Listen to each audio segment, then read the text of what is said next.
Welcome to Eternal Drift. What happens when a honeymoon cruise becomes your worst nightmare? Today I'm sharing 10 terrifying honeymoon cruise horror stories that will make you think twice before booking that romantic getaway. For privacy protection, all names and identifying details have been changed. But I promise you, these stories are 100% real experiences from actual honeymooners. Before we begin, drop a comment telling me where you're watching from and what time it is. Don't forget to like, subscribe, and hit that notification bell for more chilling true stories. Let's dive into the darkness music. My name is Michaela, and I'm an elementary school teacher from Portland. I never believed in ghosts or the supernatural until my honeymoon cruise turned into 7 days of pure hell. What I experienced in cabin 3147 changed everything I thought I knew about reality. And even now, 2 years later, I still sleep with the lights on. When my husband Jake and I started planning our honeymoon, money was tight. We'd spent most of our savings on the wedding, so we went for the most budget-friendly option we could find.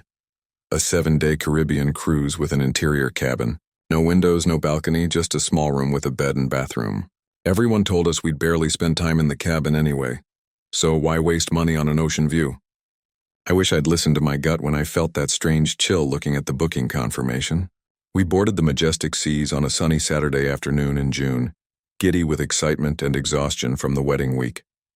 The ship was massive, a floating city with thousands of passengers. Our cabin on deck 3 was deep in the interior, requiring a long walk through identical hallways to reach it. I remember Jake joking about leaving breadcrumbs so we wouldn't get lost.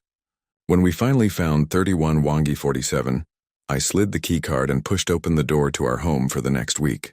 The cabin was exactly as advertised. Small, windowless, with barely enough room to walk around the queen bed. The bathroom was so tiny you had to step in sideways, but it was clean and the sheets looked fresh, and we were too excited to care.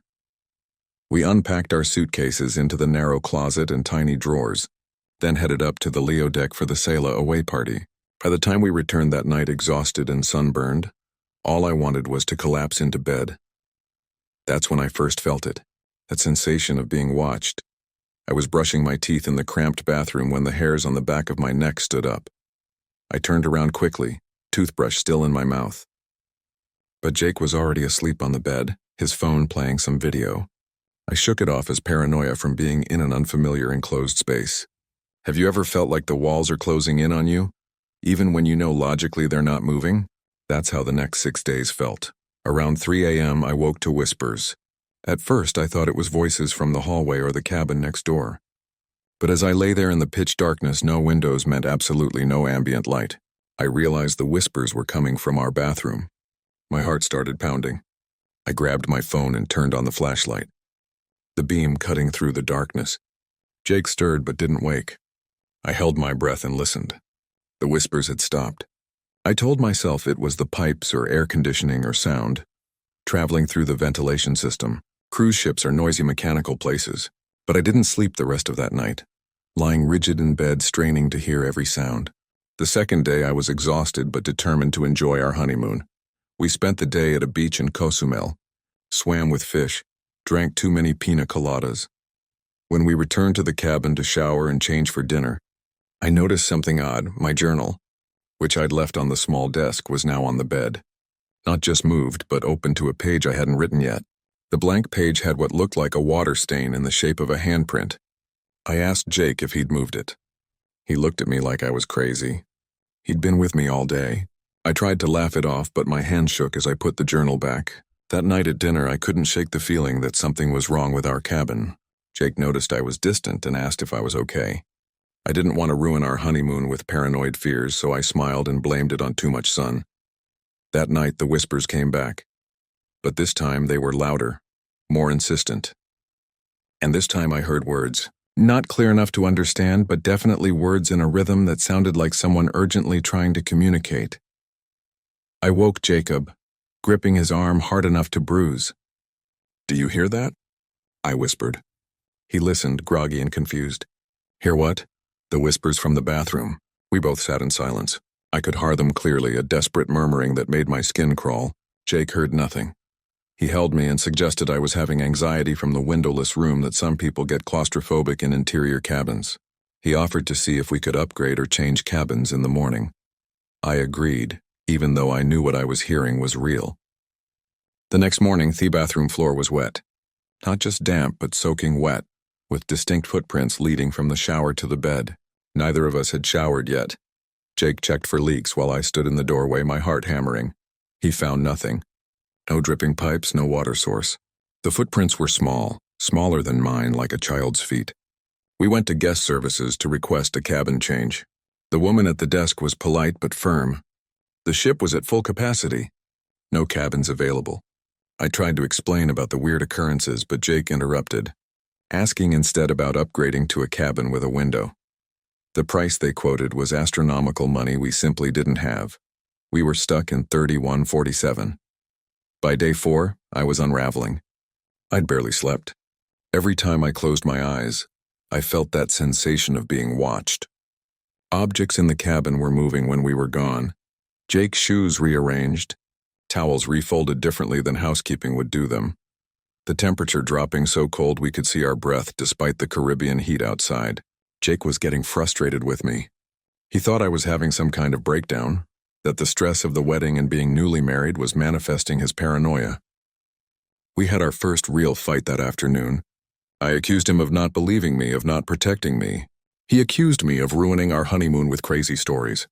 I locked myself in the tiny bathroom and cried. And that's when I found it. The panel behind the toilet was loose. I'd noticed it before, but hadn't thought much of it. But now, with tears streaming down my face and nowhere else to look, I pulled at it. It came away easily, revealing a small hollow space between the walls. Inside was a waterlogged zippered bag. My hands trembled as I pulled it out. Inside were a woman's belongings: a roosted necklace, a soaked paperback book, a laminated ID card for a crew member named Sophie, and a diary with pages so damaged by water that most were illegible. But I could make out dates. The entries were from 8 years ago. The last legible entry made my blood run cold. I can't take another day. No one believes me about him. Tonight I end this. I stumbled out of the bathroom, the bag clutched to my chest. Jake saw my face and immediately stopped being angry. I showed him everything. We sat on the bed reading what we could of Sophie's diary. She'd been a room steward working on this ship, being harassed by a superior. She'd reported it multiple times. No one helped. The entries became more desperate, more hopeless. Jake, I whispered. I think Sophie died in this cabin. I think she's been trying to tell me what happened. That night was the worst. We tried to report our findings to ship security, but they took the bag and dismissed us, saying they'd look into it. They clearly thought we were making trouble or trying to get a free upgrade. Back in the cabin, the energy had changed. It wasn't just creepy anymore. It was angry. At 2 a.m., I woke to find a figure standing at the foot of our bed. A translucent woman in a crew uniform dripping water onto the floor, staring at us with hollow eyes. I couldn't scream, couldn't move. She raised one hand and pointed at the bathroom, then faded away. Jake had woken too. He'd seen her. Weboth had. We spent the rest of the night sitting up in bed, lights blazing, not speaking, not sleeping. The next morning, we tried everything to get answers.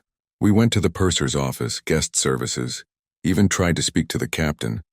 Everyone gave us bureaucratic runarounds. No crew member named Sophie in their records. No incidents in cabin 3147. They suggested we were letting our imaginations run wild, that perhaps we'd had too much to drink, but I knew the truth.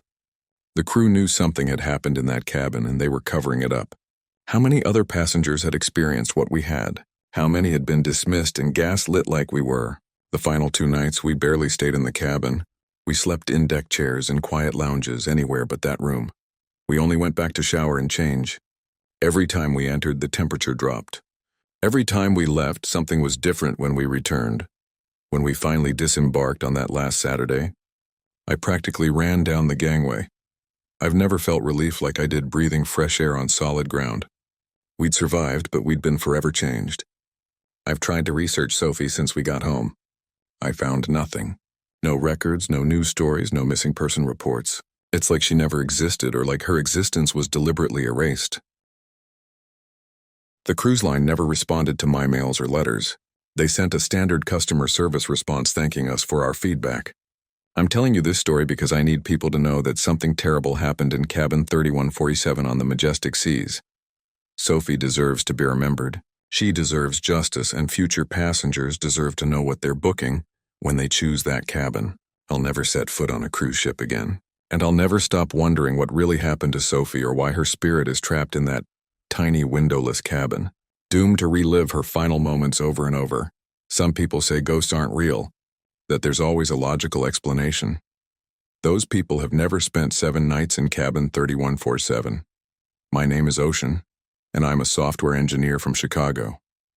People always laugh at my name, saying my parents must have been hippies. They were actually. But after what happened on my honeymoon in Mexico, I can't even look at the ocean anymore without feeling sick. What was supposed to be a romantic beach excursion turned into the most terrifying 30 hours of my life. And I'm still not sure if we were victims of incompetence or something far more sinister. My wife Emma and I booked a 7-day Mexican Riviera cruise for our honeymoon. We're both outdoor people. We met on a hiking trail in Colorado. So when we saw the excursion called Secret Paradise Cove Adventure at the ship's excursion desk, it seemed perfect. The description promised a secluded beach experience away from tourist crowds, snorkeling in pristine waters, and a beach barbecue lunch. The price was steep at $300 per person, but the woman at the desk assured us it was worth every penny. She said only 12 spots were available, making it exclusive and intimate. We booked it immediately for our third port day in Puerto Vallarta. The morning of the excursion, we met in the ship's theater at 8 a.m., along with 8 other passengers. 4 other couples who all looked around her age, probably also honeymooners or anniversary travelers. A cheerful crew member with a clipboard checked our names and told us to bring only essentials in waterproof bags. No need for much cash, she said. Everything was included. A shuttle bus took us from the port to a small marina about 40 minutes away. The drive itself should have been our first warning. We left the tourist areas behind, winding through increasingly rural roads until we reached a weathered dock where a local boat operator waited. The man introduced himself as Carlos. His boat was smaller than I expected, maybe 25 FT, with a faded blue paint jawband and outboard motor that looked like it had seen better days. Carlos spoke limited English but was friendly enough, helping us all aboard with our bags. The other couple seemed excited, taking photos and chattering about how authentic and off the beaten path this felt. Emma squeezed my hand, her eyes bright with adventure. I pushed down the small knot of anxiety in my stomach. I'm a planner by nature, a software engineer who likes backup systems and contingency plans. This felt chaotic, but I didn't want to be the paranoid guy who ruined the fun. The boat ride took nearly an hour, bouncing over increasingly rough waves as we left the coastline behind. I tried to track our direction, but after so many turns around various islands and rock formations, I lost my bearings. Finally, we rounded a cliff face, and there it was. A stunning crescent-shaped beach with white sand and turquoise water, completely deserted. No buildings, no other boats, nothing but pristine nature. It looked like a postcard. Carlos beached the boat and helped us unload. He pointed to a shaded area under palm trees where he'd set up a cooler with drinks and some beach chairs. In his broken English, he told us he'd return at 100 p.m., 3 hours to swim, snorkel, and relax. He showed us the snorkel gear in a bin and pointed to the reef visible in the clear water. Then he handed one of the other guys, a man named Tyler, a whistle and said to blow it if we needed anything, though I wasn't sure how that would help with him leaving. Hours, Carlos repeated, holding up 3 fingers. I come back 1 on, you have good time. Before anyone could ask questions, I pushed the boat back into the water, started the motor, and headed away from shore. We watched him disappear around the cliff face, the sound of the motor fading to nothing. Then we were alone, and strangers on a beach that suddenly felt very remote. For the first hour, it was paradise. The water was incredible, warm and clear. We snorkeled over there, seeing tropical fish in colors I didn't know existed. Emma found a starfish and called me over, grinning through her snorkel mask. We ate sandwiches from the cooler, drank warm Coronas, and sprawled on the sand. The other couples did the same. Everyone relaxed and happy. By 12:30, we'd all gravitated back to the shade, tired from sun and swimming, ready to head back to the ship for a shower and a nap. By 1 p.m., we were watching the water looking for Carlos's boat. By 1:30, people started checking their phones. No signal, not even 1 bar. We were completely cut off. Maybe he's just running late, Emma said, but I could hear the edge in her voice. Traffic or something. By 200 p.m., the mood had shifted entirely. Tyler tried the whistle, blowing it repeatedly, but the sound just echoed off the cliffs with no response. We were all standing now, scanning the horizon. The sun felt oppressive rather than pleasant. Someone suggested maybe Carlos got the time wrong, that he meant to come back at 3 p.m. instead of 1 p.m. That has to be it, one of the women said, her voice too bright. Just a miscommunication. But 3 p.m. came and went, then 4 p.m. The realization was setting in now, creeping over us like the shadows lengthening across the beach. Something was very wrong. I started doing calculations in my head. Our ship departed Puerto Vallarta at 5 p.m. It was currently after 400 p.m., and we were at least an hour's boat ride away, probably more. Even if Carlos showed up right now, we wouldn't make it back in time. The ship would leave without us. When I voiced this, Emma's face went pale. They'll notice we're missing though, right? The ship won't just leave. One of the other guys, a lawyer named David, shook his head grimly. We booked through the excursion desk, but I don't think this was actually a ship-sponsored excursion. Did anyone else notice the paperwork was different? It was a third-party vendor. The sick feeling in my stomach intensified. He was right. The waiver we'd signed that morning had been from Paradise Tours, not the cruise line. The ship had no idea where we were. As far as they knew, we'd gotten off at port and were responsible for getting back before departure. We'd violated the golden rule of cruising. Always book ship excursions or you're on your own. What happens when paradise becomes a prison? We were about to find out. By 5 p.m., 2 of the women were crying. Emma was one of them, though she was trying to hide it, turning away and pretending to look for something in our bag. I felt helpless, angry at myself for not trusting my instincts, for not asking more questions. I pulled her close and promised we'd figure it out. But I had no idea how. Tyler and I decided to explore, thinking maybe there was a path or a way to get help. We walked the length of the beach and found something that made my blood run cold. Behind some rocks partially buried in sand were remnants of other people's belongings. A child's sand toy, a waterlogged beach towel with a cruise line logo, a broken flip-flop, and carved into a palm tree words that made my hands shake. Day 3. Still waiting. Where is everyone? We didn't tell the others, not yet. We didn't want to cause more panic, but the implication was horrifying. This had happened before. People had been stranded here before. How long had they waited? Had they eventually been rescued? Or had something worse happened? As the sun began to set, painting Thespian beautiful oranges and purples that now felt mocking, we had to face reality. We were spending the night here. 10 people. Minimal supplies, no shelter, no communication, and no idea if anyone was coming for us. We rationed the remaining water and snacks from the cooler. David, the lawyer, was talking about suing everyone involved once we got rescued. If we got rescued. Tyler kept blowing the whistle periodically, but it felt increasingly futile. Emma stayed close to me, shivering despite the warm air. Oh, she whispered. What if no one comes? What if we're stuck here? I didn't have an answer that wouldn't terrify her more. The truth was, I didn't know. Our families wouldn't expect to hear from us. We were on our honeymoon cruise. The ship wouldn't realize we were missing for days, maybe not until we failed to disembark at the final port, and even then, would they come looking, or would they assume we just stayed in Mexico?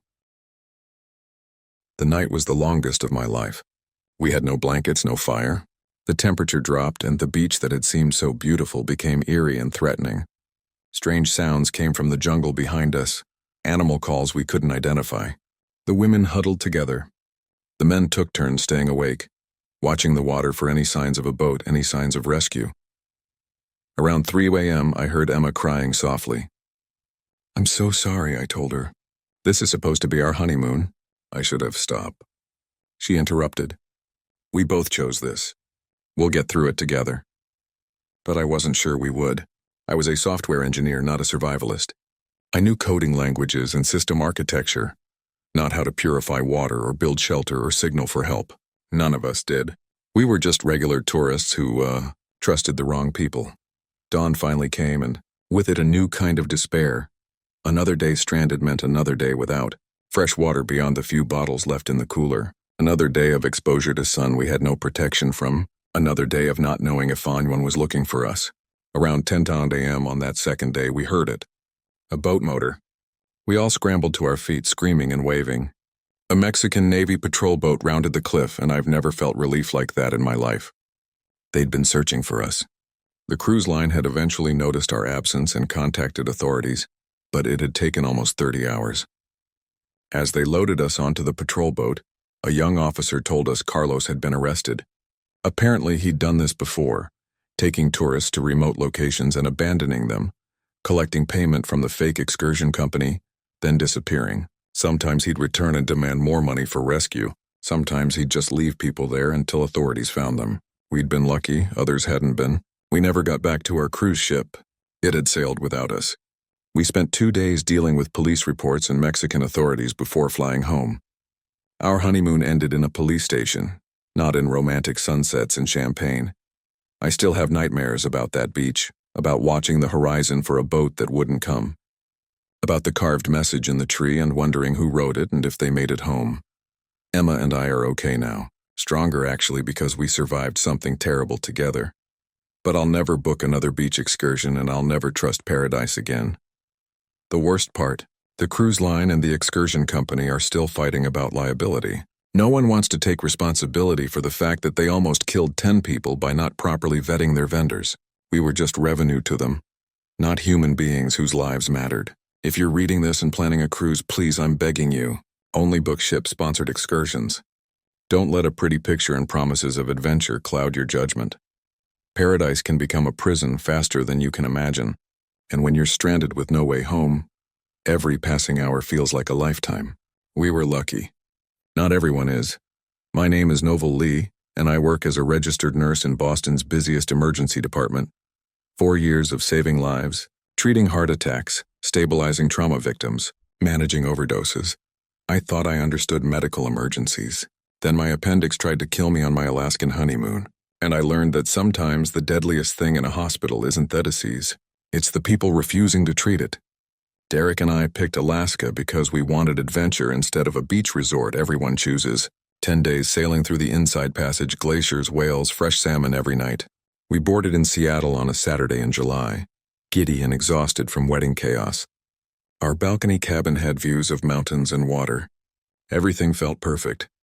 Day 3 started normal. We'd spent the previous 2 days hiking on a glacier and whale watching. That morning I woke with a dull ache in my lower abdomen. Nothing alarming, probably rich food or too much wine at dinner. I took antacids from my overpacked medical supply bag and ignored it.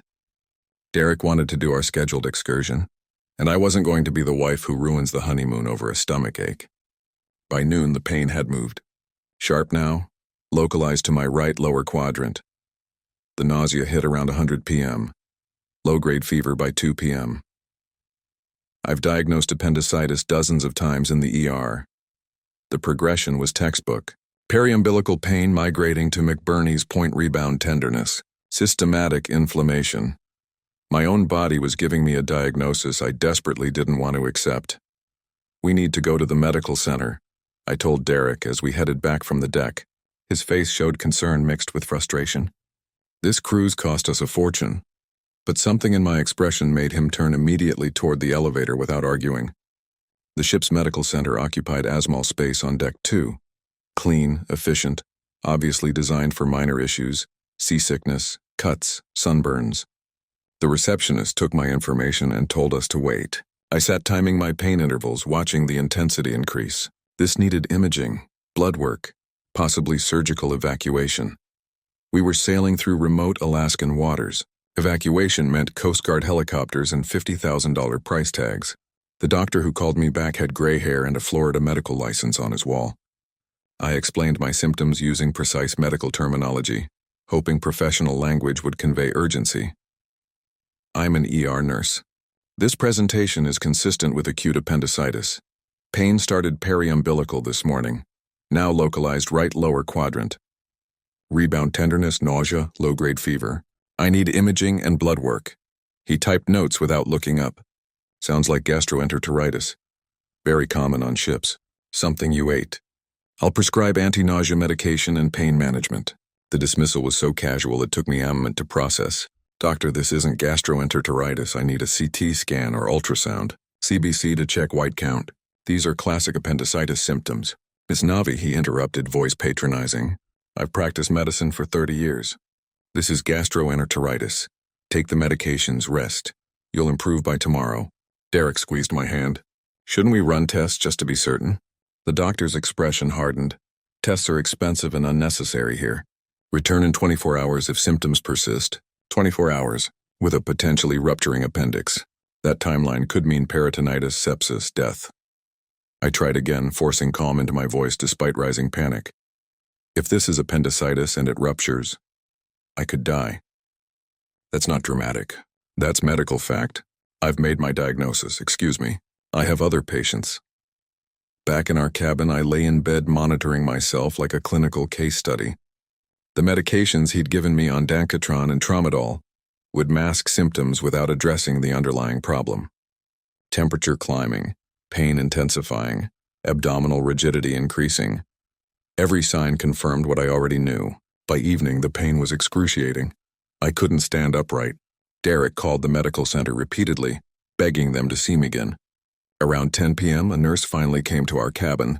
She took my vitals, and I watched her face change when she read the thermometer, 102.3, and saw my elevated heart rate. "I'm getting the doctor," she said quietly.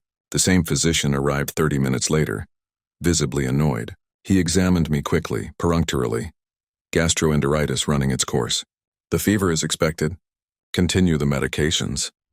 "My appendix is going to rupture," I said through clenched teeth. "I need hospital evacuation." He sighed like I was a difficult child.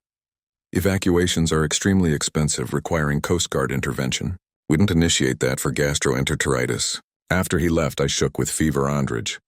I was watching my body fail, knowing exactly what was happening, completely powerless. Derek sat beside me, helpless. "What do we do?" "Wait. Pray I'm wrong even though I'm not." Day 4 blurred into fever dreams and agony. I drifted between consciousness and delirium, temperatures spiking to 1 under 3. Derek returned to the medical center demanding action. Later he told me about encountering a different nurse who admitted quietly, carefully, that the ship had policies about evacuations. They cost the cruise line upwards of $50,000. Captains faced pressure to minimize these expenses. Medical staff received discouragement from recommending evacuations unless absolutely necessary, and absolutely necessary was defined much more narrowly than it should be. That afternoon, something ruptured inside me. The pain suddenly exploded beyond anything I'd experienced, then spread and became diffuse. I knew immediately my appendix had burst. Infected contents were spilling into my abdominal cavity. Hours remained, maybe less, before septic shock. Derek saw the change. "What happened? Ruptured. Get the doctor. Tell him I have a ruptured appendix and I'm entering septic shock." Those exact words. This time the doctor couldn't deny reality. My abdomen was rigid, distended, blood pressure dropping. He finally ordered blood work. White cell count came back at 22,000, nearly double normal. "We need to evacuate," he said. But hesitation filled his voice. I heard phone calls, arguments with someone, administration, probably the captain.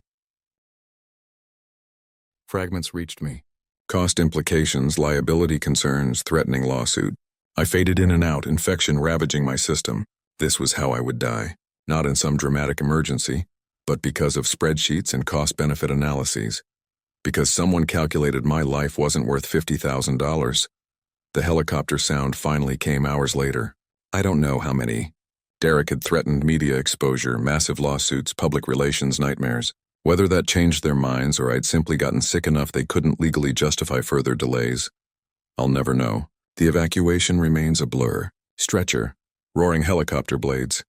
A Coast Guard paramedic's face registering shock at my vitals. Jesus Christ, how long has she been like this? Rush into Juneau Hospital waiting surgeons. I woke 3 days later in ICU. The surgeon explained I'd arrived in septic shock. Ruptured appendix had caused widespread peritonitis. Emergency surgery, multiple antibiotics. 2 days on a ventilator. A few more hours of delay would have killed me. Derek looked destroyed sitting beside my hospital bed. "I almost lost you because they didn't want to spend money." The cruise line sent a representative with carefully worded statements, expressing concern and offering to refund our fare. A few thousand to compensate for nearly dying. They denied wrongdoing, claimed their medical staff followed protocol, suggested I delayed seeking care. A lie so outrageous I couldn't speak. 1 week in that Juneau hospital, then flying home to Boston to recover. Our honeymoon became a medical nightmare. We're still processing. Hospital stay, surgery, evacuation. Insurance covered some, but we're facing over $60,000 in debt. The money isn't even the worst part. It's knowing this happens. Cruise lines prioritize profit over passengers. Medical staff face pressure to avoid costly interventions. People die because evacuations are expensive. I've filed complaints with maritime authorities, consulted lawyers, contacted journalists covering cruise industry issues. I'm back at work now, physically recovered, but I carry trauma from those days knowing I was dying while no one would help. My medical training, my life's work meant nothing because I had no power, no authority, no way to save myself. Derek and I will take another honeymoon eventually somewhere with hospitals nearby, but never another cruise. And I'll spend my career fighting to prevent what happened to me from happening to others, because in the middle of the ocean, when your life depends on people who value money over medicine, knowing your diagnosis means nothing if no one listens. Sometimes the most terrifying thing isn't the emergency itself. It's realizing the people supposed to save you are the ones letting you die. My name is Ethan and I'm a graphic designer from Seattle. I work with images every day. Composition, lighting, perspective. I understand photography. So when I noticed the ship's photographer paying unusual attention to my wife during our Mediterranean honeymoon, I recognized immediately that something was wrong. What I didn't realize was how wrong. How that camera lens would become a weapon. How we'd spend 2 weeks trapped on a floating prison with a predator who had keys to every door. My wife. Lily and I boarded the Oceanic Dream in Barcelona for a 14-day Mediterranean cruise. We'd been planning this honeymoon for over a year, saving every spare dollar.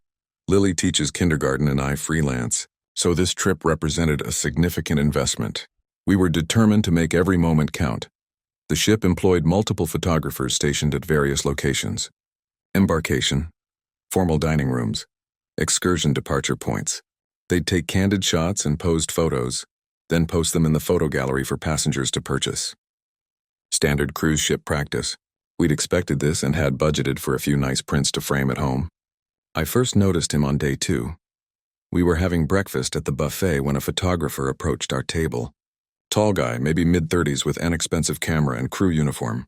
His name tag read, "Marco, beautiful couple," he said, raising his camera. "May I?" We smiled automatically, used to this routine from the previous day. He took several shots of us together, then said, "And one of just the lovely bride." Lily laughed and posed while I moved aside. Marco took photo after photo, way more than necessary. 5 shots, 10, 15. I kept adjusting angles, asking her to turn slightly, tilt her head, smile differently. I watched his face while he photographed her. His expression wasn't professional. It was hungry. "That's probably enough," I said, my voice carrying an edge. He lowered the camera slowly, his eyes still on Lily. "Of course, check the gallery later. Deck 5. After he left, I tried to shake off the uncomfortable feeling. Lily noticed my mood and squeezed my hand. "What's wrong?" "Nothing. That photographer was just intense." She shrugged. "They probably work on commission. More photos mean more sales." I wanted to believe that. I tried to believe that. Over the next few days, I kept seeing Marco not at his assigned station, but everywhere we went. When we toured the ancient ruins in Rome, he was there with his camera, photographing tour groups. When we swam in the ship's pool, he peered on the deck above, camera pointed downward. When we ate dinner at the specialty restaurant we'd booked, he walked past our table 3 times, each time slowing to look at Lily. Am I crazy or is that photographer following us? I asked Lily on day 5. She looked around, didn't see him. I think you're being paranoid. There are photographers all over the ship. You're just noticing this one because of that weird breakfast interaction. Maybe she was right. The ship held 3,000 passengers. Coincidental encounters were inevitable, but my gut insisted something was off. When you love someone, you develop instincts about danger directed at them. Mine were screaming. On day 6, I went to check the photo gallery while Lily was at the spa. The gallery occupied a large room with digital screens displaying thumbnails of thousands of photos. Passengers could search by date, location, or their cabin number. I typed in our cabin number and started scrolling through images of us. There were the expected shots, us at embarkation, at dinner, on excursions. But mixed in were photos I didn't remember being taken. Lily at the pool asleep on a deck chair. Lily walking down a hallway alone. Lily at the buffet, unaware she was being photographed. Close-ups of her face, her hands, her profile. Dozens of them. My chest tightened. I clicked on the photographer credit. All of them. Marco. I found a crew member manning the gallery. These photos, I said, pointing at the screen. We didn't pose for these. They were taken without our knowledge. The crew member, a young woman, looked uncomfortable. The photographers are allowed to take candid shots throughout the ship. It's part of the experience. Candid shots of couples, sure, but this is just my wife alone, sleeping. Does that seem normal to you? She shifted her weight. I can flag it for my supervisor if you'd like to file a complaint. Yes, I would. She took my information and promised someone would follow up. I felt slightly better having reported it, but also foolish. Maybe I was overreacting. Maybe this was normal cruise photographer behavior, and I was being an overprotective husband. That night, I couldn't sleep. Around 2 a.m., Lily was breathing softly beside me when I heard something outside our cabin door. A soft sound like paper sliding. I got up quietly and opened the door. An envelope lay on the hallway carpet. Inside was a photo I'd never seen. Lily sleeping in our cabin in the bed where she currently lay. The photo was taken from inside our room near the bathroom door. The timestamp in the corner showed it was from last night. Someone had been in our cabin while we slept. My hands shook holding that photo. I checked our door lock. It worked fine. But crew members had master keys. Access to every cabin for cleaning, maintenance, emergencies, and Marco was crew. I woke Lily. She was groggy at first, then fully alert when she saw the photo. Oh my God, Ethan. Someone was in here while we were sleeping. I'm going to security right now. The ship's security office was on deck 3. The officer on duty, a bored-looking man named Carlos, took my statement with obvious skepticism. I showed him the photo. This could have been taken any time, he said. You don't know when it was actually taken. The timestamp can be edited. You're a graphic designer. You know that. I stared at him in disbelief. So you're saying I faked a photo to what? Frame a random crew member? I'm saying we need more than one photo to investigate harassment claims. Crew members are extensively vetted. If this photographer had issues, we'd know. Can you at least check if he's entered our cabin? Don't you have electronic logs of keycard access? Carlos sighed. I'll look into it. But crew access hundreds of cabins daily for legitimate reasons. One entry proves nothing. We returned to our cabin as Thiessen rose. Lily was shaken, talking about cutting the cruise short and flying home from our next port. I wanted that too, but we'd be losing thousands of dollars. And part of me, the stubborn, angry part, refused to let this predator drive us away. Let's wait and see what security says, I suggested. Maybe knowing we've reported him will make him back off. It did the opposite. Over the next 3 days, the photos multiplied. We'd find them slipped under our door, tucked into Lily's purse, left on our balcony chairs. Photos of Lily everywhere showering. The bathroom door had been open a crack, changing clothes, reading in bed.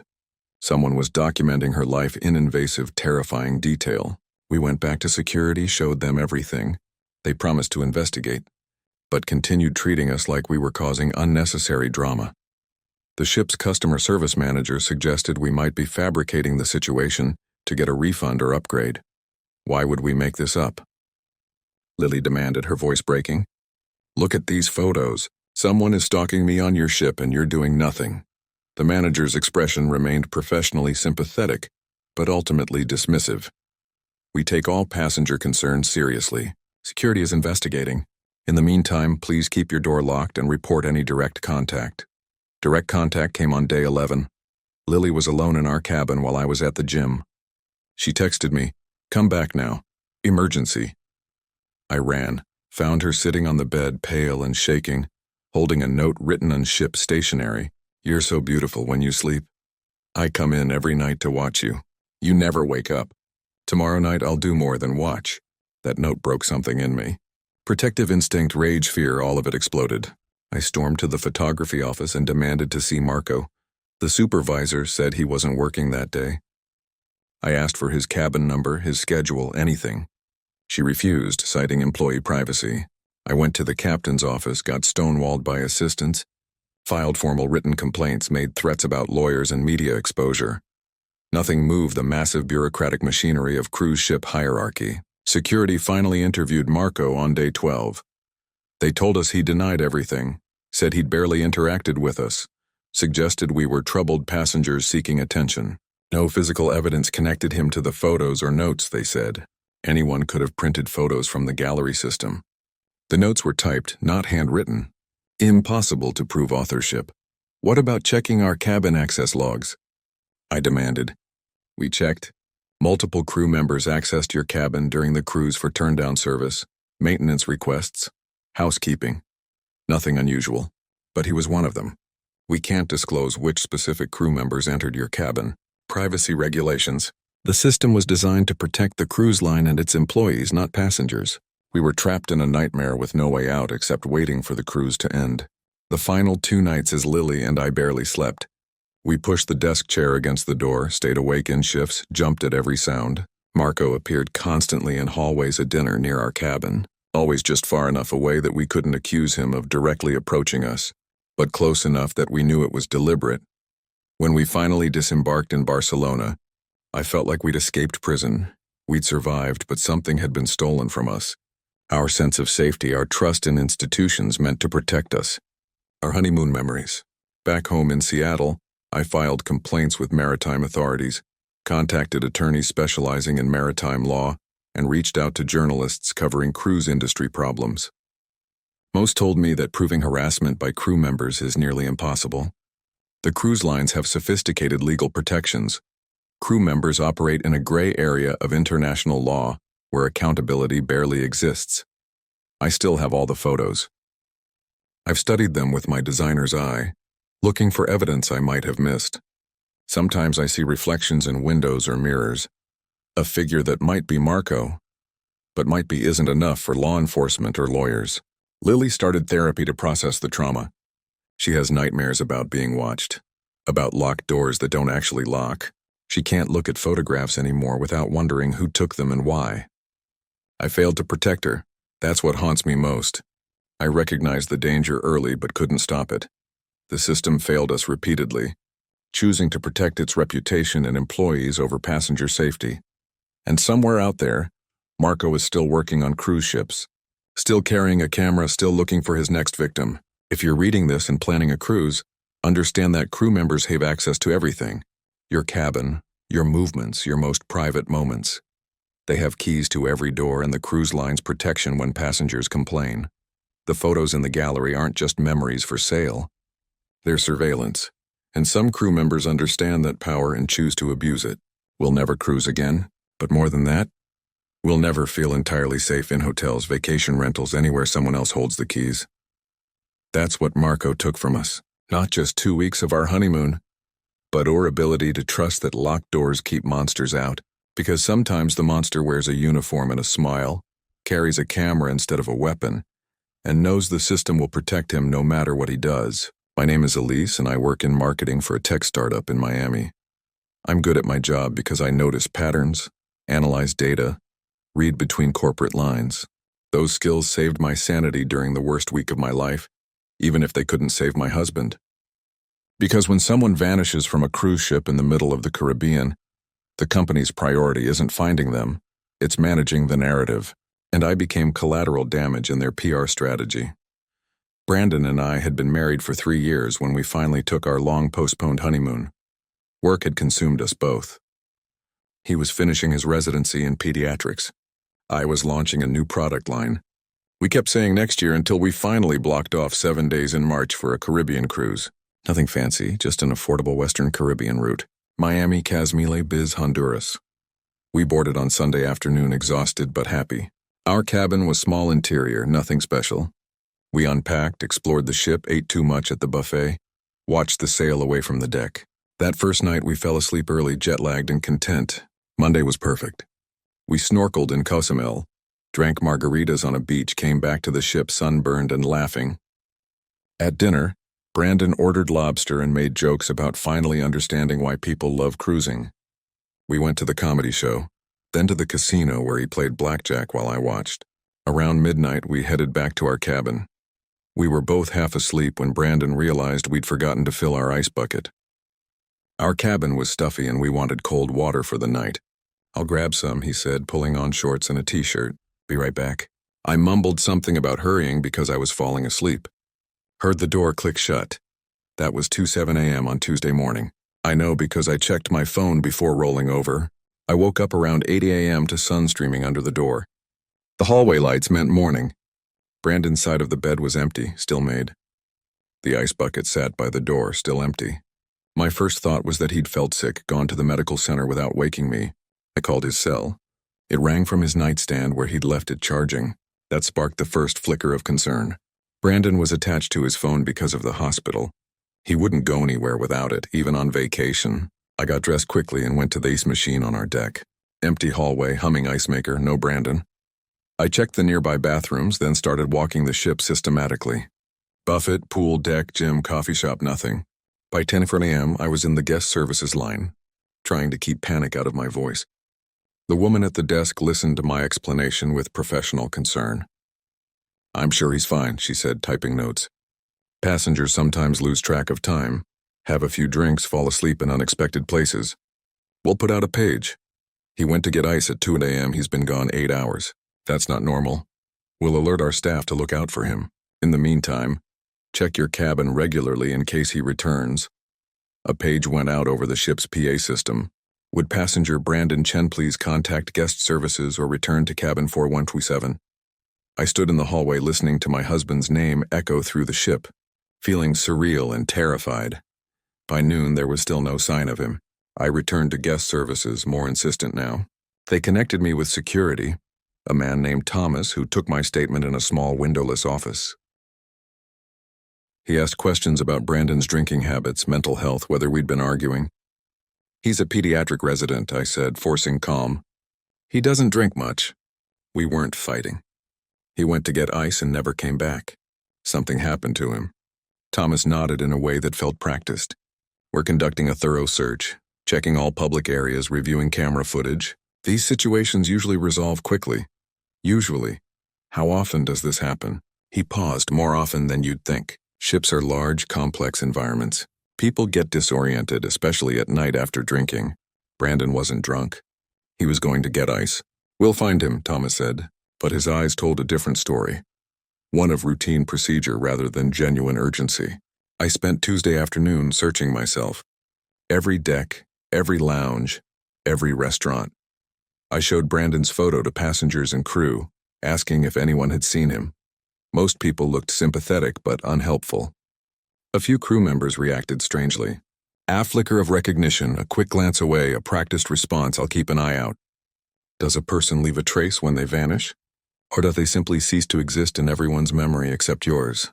By evening, I was frantic. Brandon had been missing over 15 hours. The ship was preparing to dock in Blythe the next morning, proceeding on schedule as if nothing was wrong. I cornered Thomas in the security office. "You need to turn the ship around. Get Coast Guard involved. My husband is missing and you're acting like this is normal." Thomas's expression remained frustratingly neutral. "We've searched all accessible areas of the ship. We've reviewed camera footage. We've interviewed crew. At this point, we're following protocol for missing persons." "What protocol? What does that even mean?" "We've notified maritime authorities. We'll conduct additional searches through the night, but we cannot delay the ship's itinerary without evidence of foul play." "Evidence? He's gone." "That's evidence." Unfortunately, disappearances on cruise ships are not uncommon. Most involve passengers who have gone overboard, either accidentally or intentionally. We've reviewed footage from deck cameras and found nothing conclusive. The words hit me like ice water. Overboard. He was suggesting Brandon had gone over the railing. Suicide or accident? Didn't matter. Either way, they were implying he was dead and it wasn't their fault. "Show me the footage," I demanded. "I can't do that." "Ongoing investigation." "Investigation? You just said you found nothing conclusive. Let me see where he went after leaving our cabin." Thomas shifted uncomfortably. "The ice machine area on Deck 4 has limited camera coverage. We see him entering the hallway but not returning. There are gaps in coverage throughout the ship for passenger privacy. So you have no idea where he went. We're working to establish his movements." I left that office knowing I'd get no real help from security. Whatever was happening, the cruise line's priority was containing the situation, not finding Brandon. They had protocols and procedures, carefully worded statements, and liability concerns. My husband was a problem to be managed. That night I didn't sleep. I walked the ship in darkness, looking for places a person could go, could hide, could be hidden. I found crew-only areas with locked doors, storage spaces, mechanical rooms humming with machinery. The ship was massive, full of spaces passengers never saw. Brandon could be anywhere. Wednesday morning, we docked in Bees. Passengers streamed off for excursions while I stayed aboard, continuing my search. Security had expanded to include local authorities. Belizean police came aboard, took statements, looked professionally concerned, but the ship departed Bice on schedule that afternoon. Brandon was still missing. That evening, I met another woman in a quiet lounge. She was older, maybe 60, and she'd been watching me with sad recognition. Finally, she approached. "Your husband is missing," she said. Not a question. I nodded, too exhausted for surprise. "My sister disappeared from the ship 2 years ago." My heart stopped. "What?" She sat down, her hands shaking slightly. "Same thing. Went to get something late at night, never came back. Security said she probably went overboard. They searched, found nothing. The cruise line sent sympathy cards and refunded our fare. She was just gone. Did they ever find out what happened? No, and after researching, I learned she wasn't the first. This ship, the Sapphire Dream, has had multiple disappearances over the past decade, more than any other ship in the fleet. Crew members talk about it in whispers. They call it the vanishing ship. I felt sick. Why would multiple people disappear from the same ship? I don't know. Accidents, someone targeting passengers, a crew member. The company won't investigate properly. Bad publicity. They settle quietly with families. Bury the stories. I came on this cruise to retrace my sister's steps, to understand. I never thought I'd meet someone else living it. She gave me her contact information, websites she'd found documenting unexplained cruise ship disappearances, families seeking answers, hundreds of cases, thousands of missing people. A shadow epidemic the industry suppressed. Thursday morning, I contacted a maritime lawyer whose name appeared on one of those websites. He took my information and said what I already knew. Cruise lines operate in international waters under complicated legal jurisdictions. Investigations are minimal. Evidence disappears. Families are left with nothing. Keep documenting everything, he told me. Every conversation, every delay, every dismissal, you'll need it. The ship docked in Honduras. Passengers complained about itinerary changes and weather. I sat in my cabin staring at Brandon's belongings, his book, his shoes, his phone. How does a person cease to exist so completely? One moment he's reaching for an ice bucket. The next he's gone. And the world continues as if he never mattered. Friday, they officially classified Brandon as presumed overboard. The captain called me to his office, offered condolences, explained the company would assist with travel arrangements home. They'd file reports with maritime authorities. His tone suggested this was closure. "You're giving up," I said. "We've exhausted all search options." "I'm deeply sorry. You never really looked. You followed your protocols, protected your schedule, and wrote him off as another drunk passenger who fell overboard." The captain's expression remained professionally sympathetic, but his eyes were cold. "We take passenger safety extremely seriously. This is a tragedy, but unfortunately not an uncommon one in maritime travel." Saturday, I disembarked in Miami alone. Brandon's parents met me at the port, devastated. We filed missing person reports with actual police, knowing they could do nothing.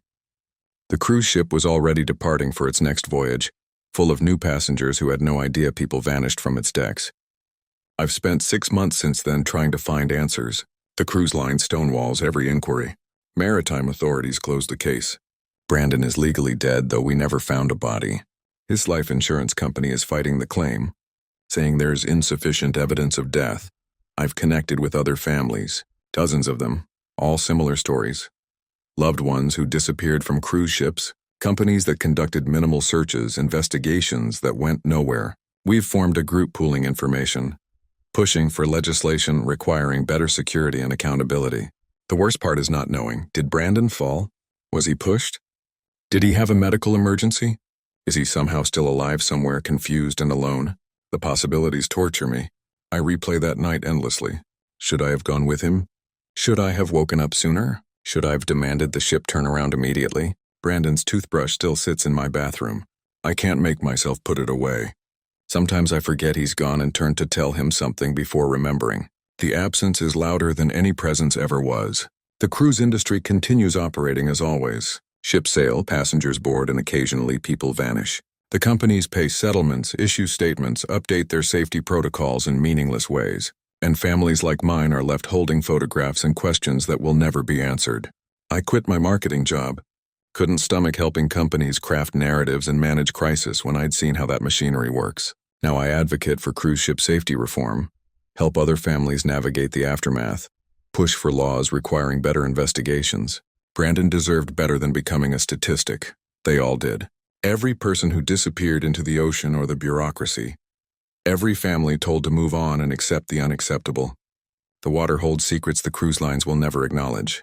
And somewhere in that vast, indifferent sea, my husband's last moments remain a mystery I'll spend the rest of my life trying to solve. My name is Zelda, and I've always been the detail-oriented one. As an accountant in Denver, I spend my days finding discrepancies in numbers that most people would miss. I notice when things don't add up, and I could so when our Baltic cruise honeymoon turned into a nightmare of surveillance and gaslighting. Everyone thought I was losing my mind, but I wasn't. The numbers never lie, and neither did the cameras hidden in our luxury suite. The real question is who was watching and why did the ship want me to think I was crazy? My husband Trevor and I booked the cheapest interior cabin available for our 2-week Baltic cruise, Copenhagen to Stockholm with stops in Estonia, Russia, Finland. We're not luxury people. We save our money, track our expenses, live within our means. The cruise was already stretching our budget. So when we checked in at embarkation and the agent said, "Congratulations, you've been upgraded to a grand suite on deck 10. I immediately asked what the catch was. She laughed. No catch. Sometimes we upgrade loyalty members or newlyweds when suites are available. You're very lucky. Trevor was thrilled. I was suspicious. We weren't loyalty members. This was our first cruise, and very lucky usually means something expensive is about to happen. But when we saw the suite, my skepticism melted. It was enormous. Separate bedroom and living room, marble bathroom with a jacuzzi tub, a balcony overlooking the sea. The furniture was elegant. The linens were high thread count. There was a complimentary bottle of champagne and chocolate-covered strawberries waiting. It felt like a honeymoon should feel. "This is incredible," Trevor said, popping the champagne cork. "Maybe they really do just upgrade people sometimes." I wanted to believe that. I tried to believe that. The first strange thing happened on day 2. We'd spent the afternoon exploring Copenhagen. Returned to the suite around 6 p.m. to shower before dinner. My jewelry case, which I'd left on the bedroom dresser, was now on the bathroom counter. Not a big deal. Maybe housekeeping moved it while cleaning, but housekeeping had already been through. The room service card was on the bed. "Did you move my jewelry case?" I asked Trevor. He was changing clothes, barely paying attention. "No, why?" "It was on the dresser. Now it's in the bathroom. Housekeeping probably moved it to dust or something." Logical explanation. I let it go. That night at dinner, Trevor ordered beef and I ordered fish. We ate, we drank wine. We came back to the suite around 10 p.m. On the coffee table in the living room sat 2 plates covered with silver domes like room service had delivered food. I lifted one dome. Beef Wellington. The other salmon with asparagus. "Did you order room service?" I asked. Trevor looked confused. "No, we just ate. I called guest services." The woman who answered checked our account. "Yes, Mrs. Zelda, you called at 9:30 p.m. to request dinner service. It was delivered at 9:45. I didn't call. We were at dinner in the main dining room." Pause. "I'm showing the call came from your suite phone and the charge is on your account. Perhaps your husband ordered. He's standing right here. Neither of us ordered anything." "Well, the food has been delivered and consumed, so the charge stands. Is there anything else I can help with?" The food hadn't been consumed. It was sitting untouched in front of me, but she'd said it was consumed. I felt the first flicker of something wrong. Something off in the numbers that didn't balance. Trevor shrugged it off. "Billing error. We'll dispute it tomorrow. Don't let it ruin the night." But I couldn't shake the feeling. Someone had been in our suite while we were at dinner. Someone had called pretending to be me. Someone had ordered food and the ship's record said we'd eaten it. Day 3, I started paying closer attention. Before we left for our shore excursion in Tallinn, I took photos of the suite on my phone, where furniture was positioned, how the pillows were arranged, where our belongings sat, small things Trevor would call paranoid, things an accountant does when the books don't balance. When we returned 8 hours later, everything had shifted. The living room chair was angled differently. I had photo proof. The books on the coffee table were rest-stacked in a different order.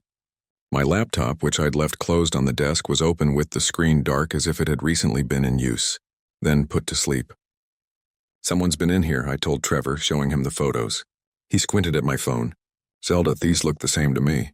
Maybe housekeeping moved things to clean." "Housekeeping was already done. Look at the chair angle. It's different. You're stressed. Weddings are stressful. Honeymoons are supposed to be relaxing, but sometimes they're not. You're seeing things that aren't there. When the person you love most tells you you're seeing things that aren't there, reality starts to feel negotiable." That night I couldn't sleep. Around 2:00 a.m. I got up to use the bathroom. In the mirror I saw it. A tiny red light blinking from the smoke detector. Smoke detectors don't blink red. They have steady green lights, or they blink when batteries are low. This was different. I stood on a chair and examined it closely. The smoke detector looked normal, but that red light was unmistakable. A camera. Someone had installed a camera in our smoke detector. My hand shook as I checked the rest of the suite. Another tiny lens in the living room's air vent. Another in the bedroom's digital thermostat. Cameras everywhere watching everything. I woke Trevor. There are cameras. Hidden cameras. Someone's watching us. He looked where I pointed, but couldn't see what I saw. The lenses were so small.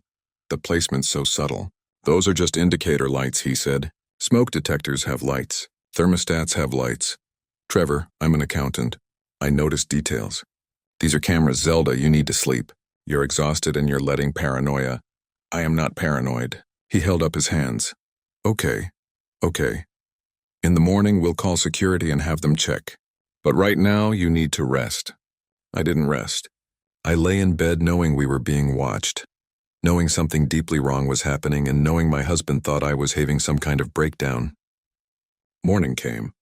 I called security before Trevor could talk me out of it. An officer named Henrik arrived within 30 minutes. I showed him the smoke detector, the thermostat, the air vent. "There are cameras. Someone's spying on us." Henrik inspected each location carefully. "These are standard ship safety equipment. Smoke detectors, climate control, ventilation, no cameras. The red light in the smoke detector, that's the operational indicator. It blinks to show the detector is functioning." "Since when do smoke detectors blink red?" "This model does. I assure you there are no cameras in your suite." "Is there anything else?" After he left, Trevor put his arm around me. "See, everything's fine. Maybe we should call your therapist when we get to port, just to check in." "I don't have a therapist. I've never needed one, but now my husband was suggesting I needed psychiatric help because I saw cameras that apparently didn't exist. The gaslighting escalated. More food appeared that I supposedly ordered but didn't. Our belongings moved in ways Trevor claimed were normal. Twice I found my clothes rearranged in the closet. Dresses I'd hung on the left were now on the right. My color-coordinated system completely disrupted. "You're remembering wrong," Trevor said each time. "Or housekeeping moved things." But I wasn't remembering wrong. I'm an accountant. Details are my profession. It started keeping detailed logs, taking constant photos, documenting every discrepancy. The documentation proved I wasn't crazy, but it also made me look obsessive. On day 8, I found the evidence I needed. While Trevor was at the gym, I searched the suite thoroughly. Behind a decorative panel near the TV, I found equipment. A small digital recorder connected to the suite's electrical system, feeding data somewhere. Physical proof of surveillance. I grabbed it and ran to security with it clutched in my hands. "Look, I found recording equipment in our suite. Someone is spying on us." The security chief, a stern woman named Kirsten, examined the device. Then she pulled up records on her computer. "Mrs. Zelda, according to our system, you requested enhanced security monitoring for your suite on day 2 of the cruise. This equipment was installed per your request." "I never requested that." She turned her monitor toward me. There was a work order dated day 2 with my signature at the bottom. My signature? My handwriting. I didn't sign this. I didn't request monitoring. The signature matches your passport and credit card signatures on file. Their request was submitted via the guest services desk and processed normally. I stared at the signature. It did look like mine, but I had no memory of signing it. No memory of requesting anything. "Is it possible you forgot?" Kirsten asked gently. "You mentioned to Officer Henrik you've been feeling stressed." Trevor arrived summoned by security. Kirsten showed him the documentation. His face fell. "Zelda, you signed this." Why would you request cameras and then complain about them? I didn't request them, but my signature was right there. The work order was in the system. Everyone was looking at me with pity and concern, like I was unraveling. The rest of the cruise was a nightmare. Trevor started treating me like I was fragile, mentally unstable. The crew watched me with wary sympathy. I stopped reporting things because every report made me look crazier. I stopped trusting my own memory because physical evidence kept contradicting what I knew to be true. Someone had forged my signature. Someone had gaslit me into appearing mentally ill. Someone had used the luxury suite as a trap and I'd walked right into it. But who and why? On the final night, I found a note slipped under our suite door, handwritten, untraceable. You noticed too much. Some upgrades come with a price. Forget what you saw or next time we'll make you forget everything. I showed Trevor. He looked worried. Worried about me, not about the threat. Zelda, did you write this to yourself? That question broke something in me. My own husband thought I was fabricating threats, creating elaborate scenarios, losing touch with reality. We disembarked in Stockholm. I have no proof of what happened beyond my photos, my logs, my documentation that everyone dismisses as obsessive paranoia. The cruise line's records show I requested monitoring, that I made complaints about things their crew investigated and found to be normal, that I exhibited signs of psychological distress throughout the voyage. Trevor suggested marriage counseling when we got home. I agreed, but not for the reasons he thinks. I need a witness, someone objective who can confirm I'm not crazy. I've researched since returning to Denver. There are whispers online about luxury suite surveillance, about passengers being watched for entertainment or blackmail, about cruise lines that experiment with psychological manipulation. Nothing concrete, nothing provable, just patterns like the patterns I see in spreadsheets at work. The cameras were real. The gaslighting was real. Someone on that ship orchestrated an elaborate campaign to make me doubt my own mind, and they succeeded. Even now, writing this, I second-guess myself. Did I see what I think I saw? Did those things really happen? Am I the unreliable narrator in my own life story? That's the real horror. Not the surveillance itself, but the systematic destruction of my ability to trust my own perception. They didn't just watch me. They made me question whether I was sane enough to understand what was happening to me. Still work as an accountant. I still find discrepancies in numbers. But now sometimes I wonder if the discrepancies are real, or if I'm seeing patterns that don't exist. That doubt, that constant self-questing is what they wanted. They won. And somewhere on another Baltic cruise, another couple is probably being upgraded to that suite on Deck 10. I hope they're less observant than I am. I hope they don't notice the cameras, the moved belongings, the signatures that appear on documents they don't remember signing. Because if they do notice, if they speak up, the same machinery will activate. The false records, the concerned crew, the spouse who slowly stops believing them. The luxury suite wasn't an upgrade. It was a laboratory, and I was the experiment that confirmed their hypothesis. Even the most detail-oriented person can be made to doubt everything they know to be true. All it takes is false documentation, strategic gaslighting, and enough time. I'm back in Denver now, safe in my small apartment where I control the locks, and there are no hidden cameras. But I check every day. I check 4 cameras that aren't there, move objects and photograph them to prove they don't move on their own. Document my life in obsessive detail just in case someone tries to tell me I'm remembering wrong. Maybe I am crazy now. Maybe that's what they wanted all along. My name is Skylar, and I teach American history at a high school in Philadelphia. I spend my days teaching students to question official narratives, to look for the stories that don't make it into textbooks, to understand that history is written by those in power. I never expected those skills would put my life in danger on my honeymoon cruise through the Panama Canal. But once you see behind the curtain, once you learn what happens in the parts of the ship passengers never visit, you can't unsee it. And some people will do anything to keep those secrets buried. My wife Asha and I chose a Panama Canal cruise because we both love engineering marvels and history. Days from Fort Lauderdale through the canal to Los Angeles, with stops in Cartagena, Costa Rica, and several Central American ports. We booked a mid-tier cabin, nothing fancy, just enough comfort for 2 teachers on Amethyst budget. Our room steward was a young woman from the Philippines named Rosa. She couldn't have been more than 25 with a shy smile and impeccable English. The first morning she arrived to clean our cabin while we were finishing breakfast on the balcony. "Good morning, Mr. and Mrs. Schuyler," she said. using our cabin name as many crew members did. Congratulations on your wedding. How long you married? 2 weeks, Asha said. This is our honeymoon. Rosa's smile faltered for just a moment. Very nice. I hope you have a beautiful trip. There was something in her voice, a weight, a sadness that caught my attention. As a teacher, you develop instincts about when students are struggling with something they won't say out loud. Rosa had that same energy. Over the next few days, I started noticing things about Rosa. She worked constantly. I'd see her cleaning cabins at 7 a.m. and still working at 11 odd p.m. Her uniform always looked clean, but she had dark circles under her eyes that grew more pronounced daily. Once I saw her hands shaking as she folded towels.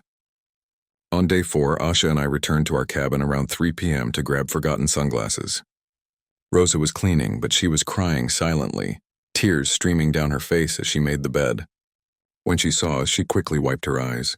Sorry, she said. I finished quickly. Rosa, are you okay? Asha asked gently. She shook her head but said, yes, fine, just tired. You work such long hours, I observed. Don't you get breaks? Rosa glanced at the hallway nervously before answering. Crew work very hard. 14, 16 hours, many days, but is okay. It's the job. That can't be legal, Asha said, frowning. Rosa's expression became guarded. Is cruise ship different rules? She finished quickly and left before we could ask more questions. That conversation planted a seed. I started paying attention to crew members in a new way. The servers in the dining room who smiled and chatted but looked exhausted. The housekeepers who worked invisible hours. The entertainment staff who performed energetically at night after working all day. They were everywhere and nowhere. Essential but unseen. On day 6, Rosa didn't clean our cabin.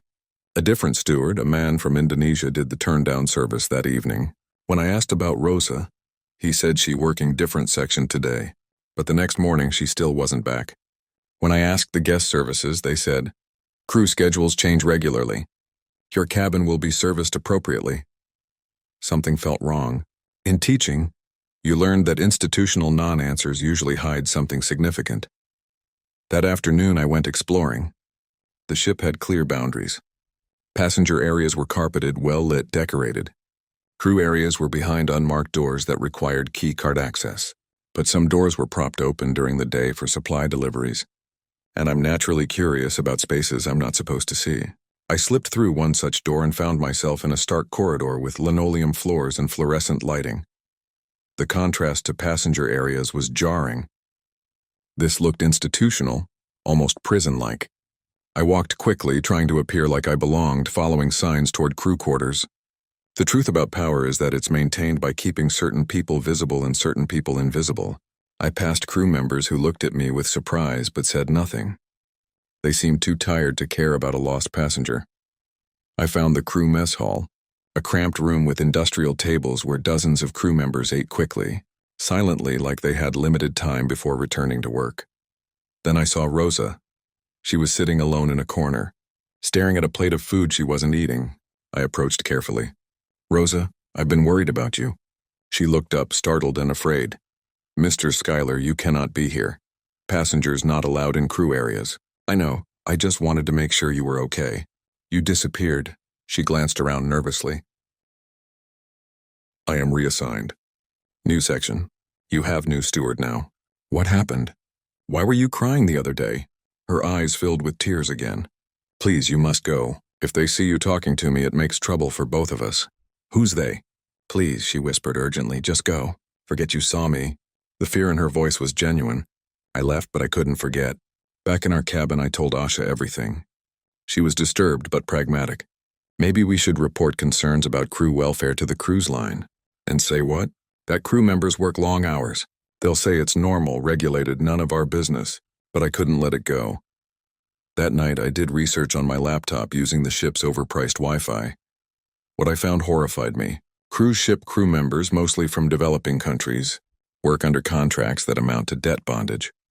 They pay recruitment fees to agencies, sometimes thousands of dollars for the privilege of working on ships.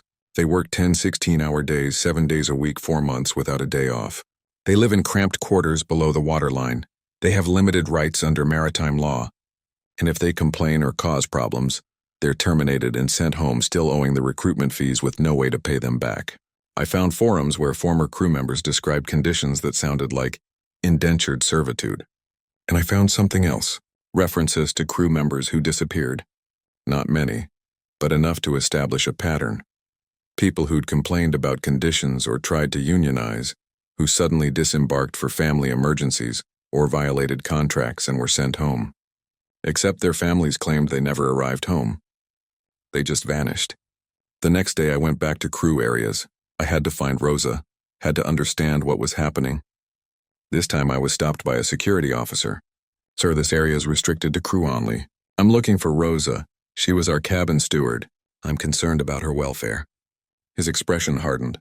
"Crew assignments are not passenger concern. Please return to passenger areas." "Where is she? What happened to her?" "Sir, if you don't return to passenger areas immediately, I'll have to escort you and file a report with the captain."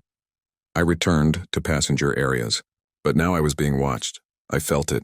Security personnel tracking my movements, crew members avoiding eye contact with me. I'd crossed a line and they knew it.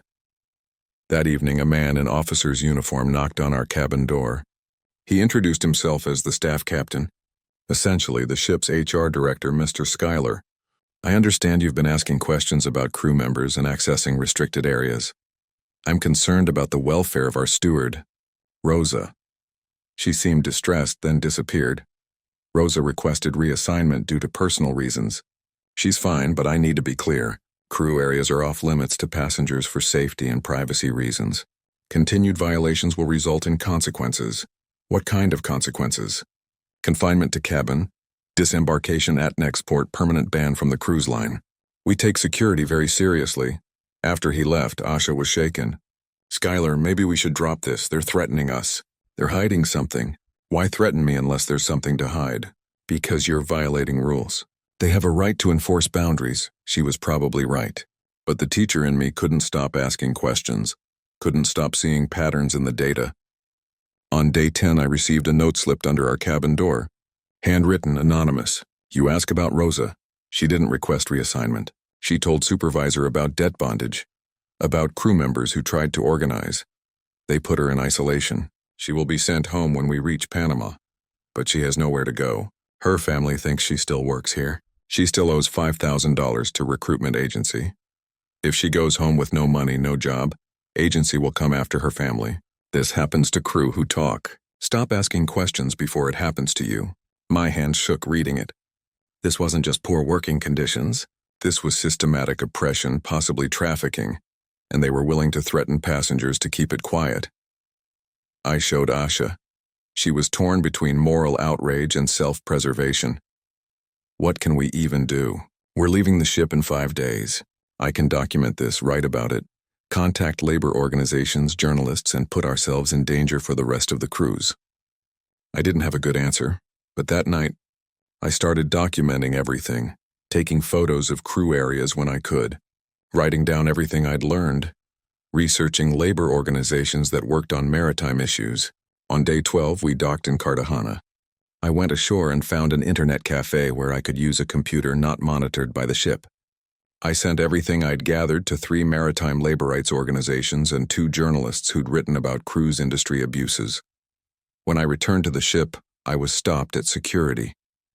They searched my bag thoroughly. They'd never done that before. That night, we were summoned to the security office. The security chief was blunt. "Mr. Schuyler, we're aware you've been conducting investigations into crew operations. We've also detected that you accessed external email servers while in port to send unauthorized communications about ship operations. I contacted labor rights organizations about potential trafficking. You contacted outside entities with false allegations based on minimal information and unauthorized access to restricted areas. This constitutes serious violations of passenger conduct codes. Are you saying crew members aren't exploited? That Rosa isn't being sent home against her will? I'm saying you violated multiple rules, and you're being confined to your cabin for the remainder of the voyage except for essential activities like meals. Security will monitor your movements." We spent the next 3 days essentially under house arrest. Security officers followed us to meals and back. We weren't allowed to disembark at our Costa Rica stop. Other passengers looked at us with curiosity and suspicion. Clearly, rumors were spreading that we'd done something wrong. When we finally disembarked in Los Angeles, We were escorted off first before other passengers. At the terminal, we were met by port authorities who questioned us about our disruptive behavior on the ship. The cruise line had filed reports characterizing me as paranoid, making false accusations, harassing crew members. No mention of Rosa, no mention of labor exploitation, just a narrative where I was the problem. Back in Philadelphia, I followed up with the organizations I'd contacted. 2 never responded. 1 sent a generic email thanking me for my concern, but explaining that maritime labor law is complex and they couldn't pursue cases without crew members willing to testify, which rarely happens because crew members risk deportation and debt. The journalists were more interested. 1 is working on a long-form piece about cruise industry labor practices. My account is one of dozens she's collected from passengers and former crew members. But it's been 6 months and nothing's published yet. The cruise lines have powerful legal teams and PR machines. I never learned what happened to Rosa. I've searched for her online, tried to contact Filipino crew member advocacy groups, found nothing. She might be home, might be working another ship under worse conditions, might be something worse. I don't want to imagine. Teaching history means understanding that injustice often hides in plain sight, protected by systems designed to preserve power rather than pursue justice. The cruise industry operates as floating microcosms where labor laws barely apply, where workers have no meaningful recourse, where witnesses are silenced through intimidation or legal threats. I still teach, but I tell my students now about what I saw, about the people who serve our comfort while trapped in modern bondage, about the cost of looking the other way. Some students listen. Others think I'm exaggerating, being political, ruining the fun of cruise vacations they're planning. Maybe that's the real horror.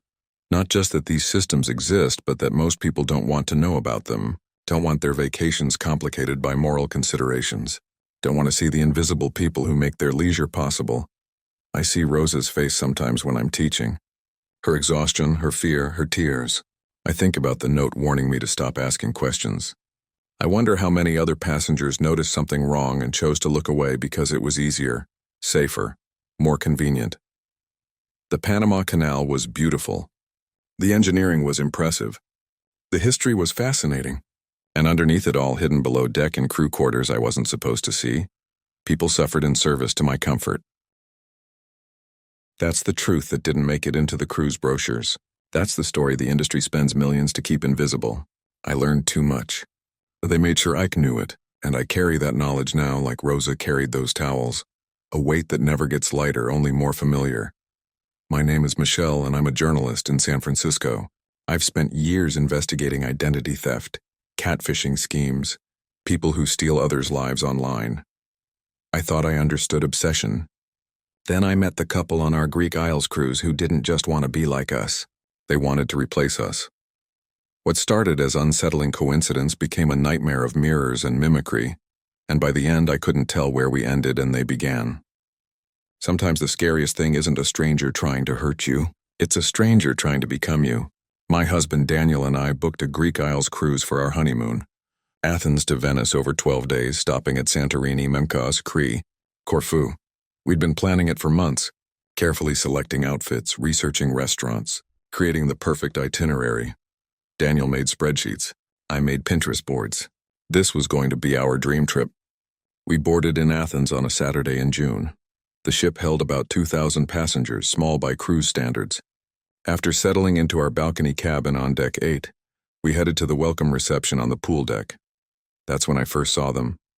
The couple standing by the railing about 30 ft away. The woman had long dark hair like mine, pulled back in the same messy bun I was wearing. The man had Daniel's build, his sandy hair, even similar glasses. They were dressed casually, she in a white sundress, he in khaki shorts and a blue polo, almost exactly what Daniel and I were wearing. I nudged Daniel. Look at that couple. Don't they look like us? He glanced over and laughed. Huh, that is kind of weird. Cruise ship twins. The woman turned at that moment and our eyes met. She smiled, a strange knowing smile, then said something to her companion. They both looked at us, then walked away into the crowd. That was odd, I said. Coincidence? There are 2,000 people on this ship. Over the next 2 days, we kept seeing them. At breakfast in the buffet, they were 3 tables away, eating the same yogurt parfaits we'd chosen. At the pool, they had loungers in the same section, reading similar books. At dinner, they were seated across the dining room, but I could see they'd ordered the same entree we had. Each time the woman would catch my eye and smile that same unsettling smile, like she knew something I didn't. On day 3 in Santorini, Daniel and I took a morning excursion to photograph the blue dome churches. We'd planned our outfits specifically for photos, me in a coral maxi dress I'd bought just for this trip, Daniel in white linen pants and a navy shirt.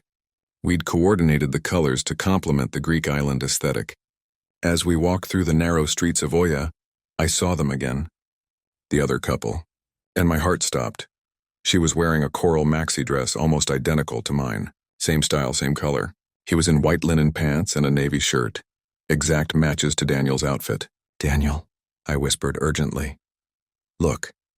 He saw them and his expression changed from amused to concerned. "Okay, that's really weird." They were posing for photos in front of the same church we'd planned to photograph. The woman saw us, waved enthusiastically, and walked over.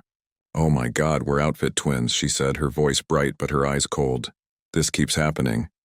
It's like we have the same brain." Up close, the resemblance was even more disturbing. She was my height, my build, my coloring, not identical. Her nose was different, her eyes a slightly different shade, but enough similarity that we could have been sisters. "I'm Vanessa," she said, extending her hand. "This is my husband, Mark. Michelle, this is Daniel. Are you guys on your honeymoon too?" Vanessa asked. "We got married 3 months ago. This is our dream trip. We just got married last month," I said carefully. "Oh, how perfect. Maybe we'll keep running into each other." It's fate. Her smile was too wide, too intense. After they walked away, Daniel said, "I don't like this." "Neither do I, but what can we do? It's a ship. We'll keep running into people." That night at dinner, I wore a black cocktail dress I'd packed. Not expensive, but special. Bought specifically for our formal dining nights. When we arrived at the restaurant, Vanessa and Mark were already there. She was wearing a black cocktail dress so similar to mine. It looked like we'd shopped together. She waved us over to their table. "Michelle, Daniel, come sit with us. Look, we're matching again." Her enthusiasm felt manic. We made excuses and sat across the dining room. But throughout the meal, I felt her watching us. When I looked up, she'd be staring, not even trying to hide it. Back in our cabin, I did what any journalist would do. I investigated. I found Vanessa's Instagram account easily enough. Her profile was public, filled with photos of their wedding, their home, their life. And then I found something that made my skin crawl. A post from 2 months ago before we'd even booked our cruise, showing outfits laid out on a bed with the caption, "Packing for our dream Greek honeymoon. Can't wait."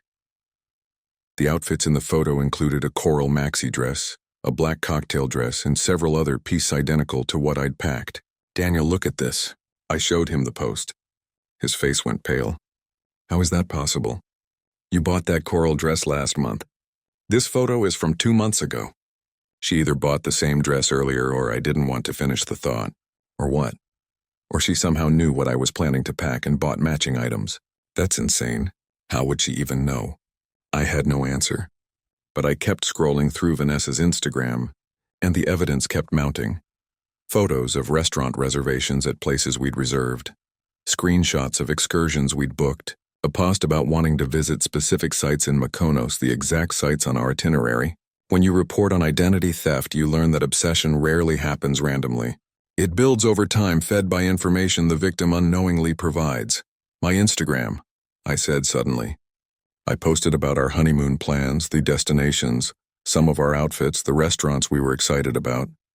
It's all public. Daniel looked sick. "So she's been what?" "Studying us, copying our entire honeymoon." "It looks that way." We tried to avoid them after that, but it was impossible. The ship was small enough that our paths crossed constantly, and every encounter got stranger. Day 5 in Mykonos. We went to a beach club we'd reserved months in advance. Vanessa and Mark showed up an hour later claiming they just decided on a whim to try this place. She was wearing a swimsuit nearly identical to mine. Day 6 at sea. We skipped all group activities and stayed in our cabin ordering room service. That evening we found a note slipped under our door. "Missed you today. Hope you're not avoiding us. Can't wait to see what you're wearing to the captain's dinner tomorrow." Day 7, captain's dinner. I hadn't posted anything about what I was wearing. I'd been careful. But when we arrived, there was Vanessa in a navy blue dress with silver accessories identical to what I'd chosen. She walked straight up to me. We did it again. It's like we share a soul. Her hand touched my arm and her grip was too tight. You know, people say everyone has a doppelganger. Maybe we're each other's. Vanessa, this has gone beyond coincidence. You're copying us. Her expression shifted, the manic enthusiasm draining away to reveal something cold underneath. Copying you, Michelle. I've been planning this cruise for a year. I bought these outfits months ago. I reserved these restaurants first. If Agnon's copying anyone. She let the accusation hang in the air. Mark stood behind her, silent, uncomfortable. That night, Daniel suggested we report it to security. But report what? That another couple had similar taste. That they kept showing up at the same places on a ship with limited locations. That a woman had bought similar clothes. It sounded paranoid, especially coming from a journalist who should know better than to jump to conclusions without evidence. But the next morning, everything escalated. We woke to find our cabin door slightly ajar. Daniel was sure he'd locked it. Inside, subtle things had been disturbed. My jewelry case opened. Daniel's toiletries rearranged. Nothing taken, just touched, and on the bathroom mirror written in the condensation. Your life looks good on me. We reported it to security. They checked the keycard logs and told us no one had accessed our cabin except housekeeping. The message on the mirror must have been from steam in our own shower. We must have forgotten to lock the door. We were mistaken about items being moved, but I knew what I'd seen, what I'd felt. That afternoon in Corfu, I confronted Vanessa directly. I found her at Ayat Cafe, the same cafe Daniel and I had planned to visit, and sat down uninvited. Why are you doing this? She looked at me with something like pity. You really don't understand, do you? Understand what? I've been following you for 3 years, Michelle. Since I first saw your byline in the Chronicle. You had everything I wanted, the career I couldn't get, the city apartment I couldn't afford, the life that should have been mine. When I saw you were getting married, planning this honeymoon, posting about it publicly, I realized I could have it. I could be you. My blood ran cold. You're insane. No, I'm determined. You've been careless with your life, Michelle. You post everything online. You make it so easy. And now on this ship, I'm showing you what it's like to be replaced. How does it feel knowing someone wants to wear your skin? She stood up, leaned close, and whispered, by the time this cruise ends, no one will remember which one Ophis is the original. We'll just be 2 versions of the same woman. Except I'll be the better version. I grabbed her arm. Stay away from us. Mark appeared then, pulling Vanessa back. She doesn't mean it, he said quietly. She's not well. I've tried to help her, but since she found you online, she's been obsessed. Please, just stay away from us. Let this cruise end and you'll never see us again. But that wasn't enough. Because that night, Vanessa broke into our cabin. We have no idea how she bypassed the locks and was standing over our bed when Daniel woke up and screamed. Security came. Finally, they took it seriously. They searched Vanessa's cabin and found hundreds of photos of us printed out, some with her face photoshopped over mine. They found clothes she'd altered to match mine exactly. They found journal entries describing how she would complete the transformation once the cruise ended. Vanessa and Mark were confined to their cabin for the remaining 3 days of the cruise. We were moved to a different deck given extra security. But I couldn't sleep. Couldn't stop feeling like she was still watching, still planning. When we disembarked in Venice, security escorted them off the ship separately from us. But as they passed, Vanessa looked directly at me and mouthed, I'm still watching. Back in San Francisco, I made all my social media private, changed our phone numbers, filed a restraining order. Daniel wanted to move apartments, but we couldn't afford it. We installed extra locks, a security system, cameras. 4 months, nothing happened. Then small things started. Packages delivered tour address containing items we'd mentioned wanting. Photos of us taken from a distance, sent anonymously. Once I came home to find my kitchen rearranged exactly how I'd seen Vanessa arrange hers in one of her Instagram photos. She's out there watching, waiting, trying to burrow deeper into our lives. The authorities say there's not enough evidence for stalking charges, just coincidences and circumstantial events. But I know better. I spent years reporting on people who steal identities, and I never understood until now how violating it feels. Not just to have your information stolen, but to have someone want to erase you and replace you. To look at your life and think that should be mine. I'm a journalist. I investigate other people's stories. I never thought I'd become the story myself. The woman whose life was so publicly documented that a stranger could study it, copy it, try to claim it. That's the real horror of our connected age. We perform our lives online, creating perfect digital versions of ourselves, never realizing we're writing instruction manuals for people who want to become us. Daniel and I don't take cruises anymore. Don't take trips anywhere we might be trapped with strangers for days. Don't post about our lives or our plans. We've become invisible by choice because visibility made us targets. Sometimes, I still see women with dark hair pulled into messy buns wearing coral maxi dresses and my heart stops. Sometimes, I see couples who resemble us and I have to remind myself they're just random people, not Vanessa and Mark wearing our lives like costumes. The worst part isn't the fear. It's the knowledge that somewhere Vanessa is still trying to be me, still studying my digital footprint, still collecting pieces of my identity, still believing that if she copies enough details, she can somehow become the person I am. And there's nothing I can do to stop her except disappear, erasing myself to avoid being erased by someone else. That Greek Isles cruise was supposed to be the beginning of our married life. Instead, it was the end of the life I'd built online, the death of the version of myself I'd performed for the world. Now I exist in private spaces, carefully hidden, always watching over my shoulder for the woman who still thinks she can be me better than I can. My name is Lisa, and I'm a veterinarian in Austin. I've spent years calming terrified animals during thunderstorms, explaining to pet owners that their dog's fear of loud noises is instinctual, primal, hardwired into survival mechanisms. I thought I understood fear. Then I experienced a transatlantic storm that nearly sank our cruise ship. And I learned that some fears are so ancient, so fundamental that no amount of rational thinking can override them.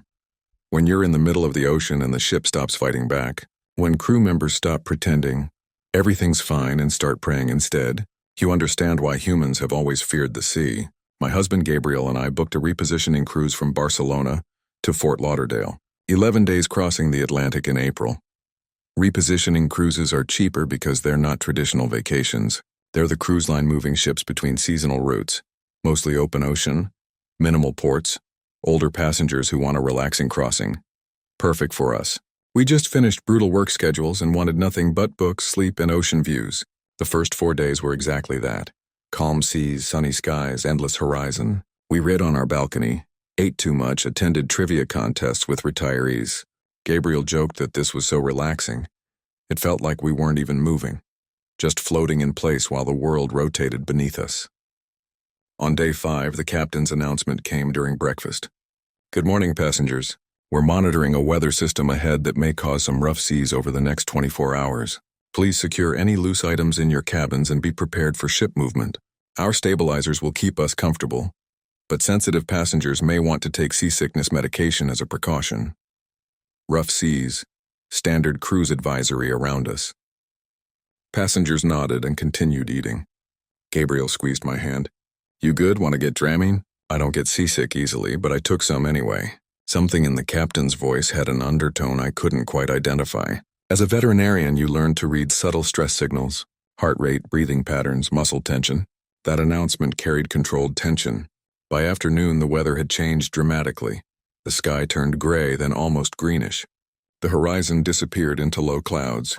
The ship began moving differently. Not the gentle sway we'd gotten used to, but a heavier roll that made walking difficult. Gabriel and I stayed in our cabin, watching through our balcony door as the ocean transformed from blue to dark gray to almost black. The waves were enormous, building higher every hour. Rain battered our balcony in horizontal sheets. Around 5 p.m., another announcement. All passengers should remain indoors. The pool decks and outdoor areas are closed due to high winds and dangerous sea conditions. Dinner service may be delayed. Please stay in your cabins or public indoor spaces.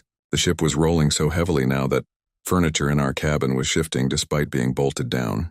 Our suitcases slid across the floor. I had to brace myself against the wall to stay upright. The sound was overwhelming. Wind howling, rain hammering, waves crashing against the hull with impacts that shook the entire vessel. This is more than rough seas, I said to Gabriel. Something's wrong. He tried to smile reassuringly, but I saw his own fear. Ships are built for this. They cross the Atlantic in all kinds of weather. At 7 p.m., the lights flickered once, twice, then went out completely. Emergency lighting clicked on, dim, eerie, casting everything in pale yellow. The ship's movement became even more violent. We could hear crashing sounds from other cabins, things falling, breaking, people crying out. The intercom crackled. All passengers report to your muster stations immediately with your life jackets. This is not a drill. Repeat, this is not a drill. Report to muster stations now. My heart stopped. Muster stations. The emergency assembly points from the safety drill on embarkation day, where you gather before evacuating to lifeboats. They were preparing to abandon ship. Gabriel and I grabbed our life jackets from the closet, struggling to put theme on as the ship rolled violently. Other passengers stumbled into the hallways, some in formal dinner clothes they'd put on before the announcement, some in pajamas. Everyone looked terrified. Our muster station was on Deck 4, an interior lounge that now held maybe 200 passengers and a handful of crew members. The crew member in charge, a young woman whose name tag read Elena, was trying to maintain calm, but her hands were shaking as she checked passengers off on her tablet. "What's happening?" an elderly man demanded. "Are we sinking?" "We're experiencing severe weather," Elena said, her voice strained. "The captain has ordered precautionary muster as a safety protocol. Please remain calm and stay seated. Precautionary." "The engines sound wrong," a woman shouted. She was right. The constant hum of the ship's engines that you stopped noticing after a few days. It was stuttering, irregular. And then, as we all listened in horror, it stopped completely. The silence was worse than the noise. Without engine sound, all you could hear was the storm. Wind screaming, waves smashing against the hull, the groan of metal under stress. The ship was now at the mercy of the sea. When human engineering fails in the middle of the ocean, you realize how thin the line is between civilization and chaos. Elena spoke urgently into her radio in a language I didn't understand. Norwegian, maybe, or Swedish. Other crew members gathered near her, their professional composure cracking. I saw one make the sign of the cross. Another had tears streaming down his face. The ship was listing now, tilting to one side at an angle that made standing difficult. People were sliding across the floor, grabbing onto furniture. Children were screaming. Someone was vomiting. The smell of fear and sickness filled the enclosed space. "We're going to die," the woman next to me whispered. "We're going to die out here." Gabriel pulled me close. "We're not dying. Ships don't sink anymore. They'll get the engines back." But another massive wave hit and the ship rolled so far that I was certain we were capsizing. The lights flickered again. Water started seeping in from somewhere. I could see it pooling on the floor, dark and oily. Elena was shouting into her radio now, no longer trying to hide her panic. "We have water breach on Deck 4. Multiple passengers injured. I need instructions." Whatever response she got made her face go white. She turned to us and I saw complete terror in her eyes. Not controlled fear, not professional concern, raw primal terror. "Life jackets must remain on," she announced, voice breaking. "Remain in groups. If you hear 7 short blasts followed by 1 long blast on the horn, that is the abandoned ship signal. Listen for instructions to proceed to lifeboat stations." Abandoned ship. The words hung in there like a death sentence. Time became strange after that. Maybe we were in that muster station for 2 hours, maybe 4. The ship rolled and pitched and groaned. More water came in. The list got worse. We could hear crashes from other parts of the ship. Probably the restaurants, the shops, furniture, and equipment breaking free and destroying everything. Some people prayed. I heard prayers in English, Spanish, what might have been Russian or Polish. Some people cried. Some sat in stunned silence. Gabriel and I held each other, not speaking, because what was there to say? I thought about my parents in Austin, about my clinic and the animals I cared for, about all the things I'd meant to do but hadn't yet. I thought about dying in the cold Atlantic. My body never recovered, becoming just another statistic of a cruise ship disaster. An older crew member, a man with captain's stripes who'd come down from the bridge, was moving through the crowd trying to provide reassurance. But when he got to our section, I heard him speaking quietly to Elena. "Engineering is trying to restart the secondary engines. If they can't get power back in the next hour, we'll have no choice. In these seas, without propulsion, the ship could break apart." Break apart? The ship could literally split in 2 from the force of the waves. Elena saw that I'd overheard. Our eyes met, and in that moment we shared an understanding. She couldn't save us any more than I could save a critically injured animal when all the treatment options had been exhausted. Sometimes you're just a witness to tragedy unfolding. Then, miraculously, the engine sound returned, not steady at first, sputtering, struggling, but running. The ship's movement changed slightly. Instead of being completely at the mercy of the waves, it was fighting back, turning into them rather than being pushed broadside. The relief was almost physical. People started crying, laughing, hugging. Elena slumped against the wall, exhausted. The senior officer made an announcement. Engineering has restored engine power. We are regaining control. Please remain at muster stations until we receive all clear from the bridge. We stayed there another hour while the crew assessed damage and the storm slowly began to diminish. When we were finally released to return to our cabins, the ship looked like a disaster zone. Water everywhere, debris in hallways, damaged railings, broken windows. Some cabins had flooded. Their restaurants were destroyed, overturned tables, shattered dishes, food and wine covering everything. Our cabin was a mess, but intact. Gabriel and I stood on our balcony, now safe enough to open, and looked out at the ocean. It was still rough, but no longer apocalyptic. The clouds were breaking up. In the distance, we could see moonlight. We almost died, I said. Gabriel nodded. Yeah, we did. The captain made an announcement the next morning. The storm had been an unexpected convergence of weather systems that intensified beyond forecasts. The engine failure was due to water intake problems combined with electrical issues.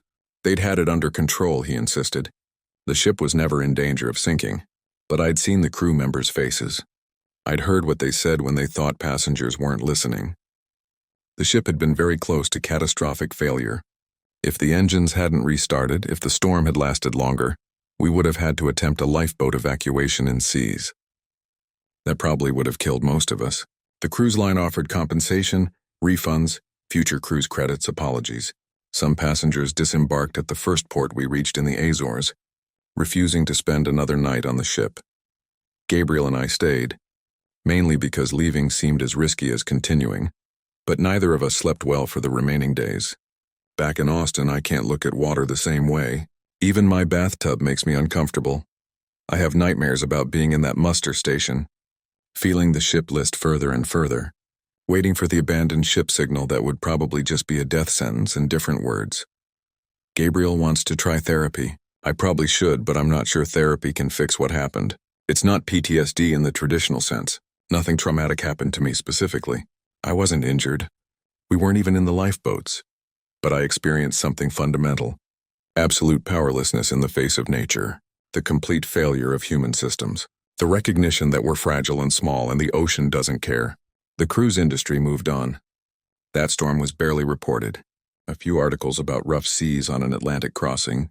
Passenger compensation issued. Investigation conducted that blamed unusual weather, rather than ship maintenance or routing decisions. No one died, so it wasn't news, but something died in me out there. My belief that modern technology keeps us safe. My trust that trained professionals can handle any situation. My sense that we're in control of our environment. The ocean taught me what my terrified animals already know. That sometimes the storm is bigger than you and all you can do is survive it and carry the fear forward. I still work as a veterinarian when I calm frightened dogs during thunderstorms. Now I understand them differently. I don't tell owners their pet's fear is irrational or that they'll be fine because sometimes the fear is completely rational. Sometimes the storm really is that dangerous. And surviving doesn't mean you stop being afraid. It just means you learn to live with the knowledge of how close you came to not surviving at all. My name is Christina, and I design buildings in Charlotte. Architecture is about seeing connections others miss. How spaces flow into each other. How structures hide their support systems. How what's visible depends on what's deliberately concealed. That training saved my life on the final night of our Eastern Caribbean cruise when I saw something I wasn't supposed to see. Most passengers were celebrating at the farewell party. Drunk and oblivious, I was stone cold sober, watching a young woman being dragged through a crew-only corridor, and suddenly understanding that the ship I'd been living on for 7 days was hiding something monstrous in its infrastructure. My husband Ryan and I had booked this cruise as a late honeymoon. We'd married a year earlier, but work kept delaying our trip. 7 days around the Eastern Caribbean, San Juan, St. Thomas, Barbados, Antigua. Nothing fancy, just a standard cruise on a mid-sized ship with maybe 1,500 passengers. Throughout the week, I'd noticed a group of young women traveling together. Maybe 6 or 7 of them. Early 20s, attractive, always dressed up. They seemed to be having an amazing time, drinking at the pool bars, dancing at the nightclub, taking endless photos. The kind of carefree vacation energy that makes you nostalgic for your own 20s. I'd smiled at a few of them in elevators, made small talk with one at the gym. Her name was Jade. She said they were celebrating college graduation, a girls' trip before real life started. She had an infectious laugh and talked about how this was the adventure of a lifetime. On the final night, Saturday, our last evening before disembarking Sunday morning, the ship threw a massive farewell party. Live band, open bar, crew members circulating with champagne, captain's toast. The atrium was packed with passengers in their best outfits. Everyone celebrating the end of a successful cruise. Ryan was networking with some businessmen he'd met, all of them drinking whiskey and talking about golf. I'd had one glass of wine but stopped. I wanted to pack efficiently that night, get organized for disembarkation. So I was clear-headed when I excused myself to use the restroom around 1000 p.m. The main restrooms near the atrium had long lines, so I walked toward the quieter ones near the library on deck 5. The hallways were nearly empty. Everyone was at the party. I passed a crew-only door that was propped open with a supply cart, and that's when I heard it. A muffled sound that might have been crying. I stopped, listened, nothing. I almost kept walking, but something made me look through that open door into the crew corridor beyond. 2 men in crew uniforms were moving quickly down that corridor, and between them was Jade. I recognized her immediately. Same blonde hair, same small tattoo on her ankle I'd noticed at the gym, but she wasn't walking normally. She was being half carried, half dragged, and her body language was all wrong, limp, uncoordinated, like she was barely conscious. One of the men said something sharp in what sounded like Russian or Ukrainian. The other laughed. Jade made a sound, weak, confused. They dragged her around a corner and disappeared. Every instinct I had screamed that what I just witnessed was wrong, but my rational mind tried to explain it away. Maybe she was extremely drunk. Maybe they were taking her to the medical center. Maybe she'd asked for help and they were helping her back to her cabin. Except crew members don't take passengers through crew corridors. Except her body language didn't read as drunk. It read as drugged, except I'd seen her face in that brief moment and her eyes were wide with fear. Architecture taught me that when something doesn't fit the designed purpose of a space, you need to ask why. I went back to the party, found Ryan, pulled him aside. Something's wrong. I just saw one of those young women from the college group being dragged through a crew area by 2 men. She looked drugged or unconscious. Ryan's face showed concern but also doubt. Dragged? Are you sure? Maybe she was just really drunk and they were helping her through a crew corridor. Why would they take her that way instead of through passenger areas to medical or her cabin? I don't know. Maybe it was faster. Christina, you've had wine, 1 glass 3 hours ago. I know what I saw. He could see I wasn't going to let it go. Okay, let's report it to security. The security office was on deck 3. The officer on duty listened to my account with an expression that shifted from professional attention to barely concealed annoyance. Ma'am, what you're describing sounds like crew members assisting an intoxicated passenger. It happens frequently on the final night when passengers overindulge. She didn't look drunk. She looked drugged. And why take her through crew areas? Sometimes crew corridors are the quickest route to the medical center or passenger cabins, especially when someone needs urgent assistance. I'm sure your concern comes from a good place, but our crew is highly trained in passenger safety. Can you at least check on her? Her name is Jade. Early 20s blonde, part of a group of young women traveling together. He typed something into his computer. I don't see any medical incidents reported tonight involving that name or description. If she needed medical attention, it would be logged here. Then where did they take her? His patience was visibly thinning. Ma'am, I appreciate your concern, but I can't track down every passenger based on a brief sighting in a hallway. If you see something that constitutes an actual emergency, please report it. Otherwise, I suggest you enjoy your final evening. Ryan could see I was getting upset and gently steered me out of the office. He's probably right. If something was seriously wrong, it would be in their system. But I couldn't shake it. Back at the party, I looked for the rest of Jade's group. I'd seen them earlier, but now I couldn't find any of them. I asked the bartender if he'd seen the group of young women who'd been there all week. He shrugged. Thousands of passengers, impossible to track individuals. I checked the nightclub, the casino, the deck parties. No sign of Jade or any of her friends. On the final night of the cruise, when everyone was out celebrating, an entire group of young women had vanished. Ryan wanted to go back to our cabin, start packing. I told him to go ahead. I couldn't let this go. I went back to deck 5 to that crew-only door. The supply cart was gone now, the door closed and locked. but I designed enough buildings to understand ship layouts. Crew corridors run parallel to passenger areas, providing service access. If I could find another access point, I could see where that corridor led. I found a crew stairwell with a faulty lock. The kind of maintenance issue that happens on ships. The door didn't fully close. I slipped through into a utilitarian stairway that smelled of cleaning chemicals and engine oil. Down one level. Quiet. Following my spatial sense of where that corridor would run. I found it. A long hallway lined with unmarked doors, and I heard voices, Malavoices, speaking that same Eastern European language.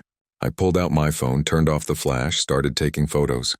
The corridor, the door numbers, anything that could be evidence. Then I heard a door opening ahead and ducked into an alcove. 2 crew members emerged, different from the ones I'd seen earlier, but with the same hard expressions. They were speaking urgently in one ways in a radio. I caught fragments in English. Cargo ready. Transfer at 600, make sure they're quiet. Cargo transfer. They were talking about people like cargo. My hands shook as I took more photos. Then one of the men turned and looked directly at me. Our eyes met. He said something sharp and both men started walking toward me quickly. I ran back down the corridor through the stairwell door into passenger areas. My heart hammered. I found Ryan in our cabin, showed him the photos, told him everything. Christina, this is insane. Are you suggesting there's human trafficking happening on this cruise ship? I don't know what else to call it. Young women drugged and moved through crew areas. Crew members talking about cargo and transfers. Where are Jade and her friends? He was silent, processing. Then if you're right, and I'm not saying you are, but if you're right, we need to be really careful. We're on a ship in the middle of the ocean. We can't just call the police. He was right. We were still hours from port. And if this operation involved crew members, possibly high-ranking ones, we were surrounded by people who might be complicit. I tried calling the FBI tip line on my phone. No signal, we were too far from shore. The ship's internet was monitored. I couldn't risk sending emails that might be intercepted. We were isolated with whatever was happening. And I'd already been seen by people involved. Around 2 a.m., there was a knock on our cabin door. Heavy, authoritative. Ryan looked through the peephole and whispered, "Security." We didn't answer. The knocking came again, then a voice. "Mr. and Mrs. Christina, please open the door. We need to speak with you about unauthorized access to crew areas." They knew I'd been there. Of course they knew. "What do we do?" I whispered to Ryan. "We have evidence on your phone. We pretend we don't know anything. Claim you got lost, play dumb." The knocking stopped, but I could hear someone outside our door. They were waiting. We sat in our cabin, lights off, not speaking until dawn started breaking. The ship's engines changed pitch. We were approaching port. Sunday morning disembarkation. If we could just get off this ship, get to actual authorities on land, we might survive this. At 6 a.m. the disembarkation announcement started. We grabbed our already packed bags and waited for our group number to be called.